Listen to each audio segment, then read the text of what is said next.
one of the things that we sometimes do is to speak out in connection with trade agreements that are being negotiated and being considered. And one of the things that this commission realized that we wanted to do was to educate ourselves better as to what was happening with the Colombia Free Trade Agreement and whether or not this seemed to be something that would be positive for. So after all that, let me tell you why I am actually opposed to the US-Colombia Free Trade Agreement. Not for the reasons you might think, but there are, I think, good reasons to be opposed to those agreements. One reason is that these agreements that includes others such as the US-Peru, US-South Korea, and other recent agreements are extremely selective. So the way these agreements are written is indeed not to have free trade for everyone, but what they do is they have provisions that tend to expose those that are already at the lower rungs of the economic ladder to increased competition and protect those at the upper rungs, like doctors and lawyers, for example. And so they do contribute to the upward redistribution of incomes. So if we free trade in manufacturing, that certainly exposes blue-collar workers to competition from low-wage workers elsewhere.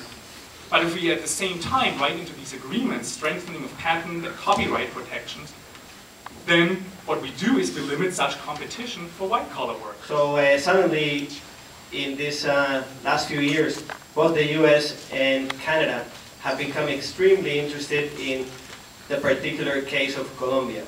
Therefore, it is possible to conclude that there is much more than just an interest of trade agreement with Colombia. Obviously, if you analyze it deeper, you find out that there is a geopolitical and a hemispheric security interest behind having a partnership with Colombia, knowing that the country next to Colombia is Venezuela, where the Chavez administration is present and is actually not very welcome by both the US and the Canadian administrations. So it is more than talk trade. just a little bit about Colombia, because one of the things I haven't heard more specifically is that Colombia continues to lead the world in the number of murders of trade unionists. In 2007 alone, 38 labor activists were murdered. Of the 2,262 labor activists that was murdered between 1991 and 2006, almost 400 were killed during the Uribe administration. And I think it's important, if we're going to sign a trade deal with countries, that we look at the human rights violation.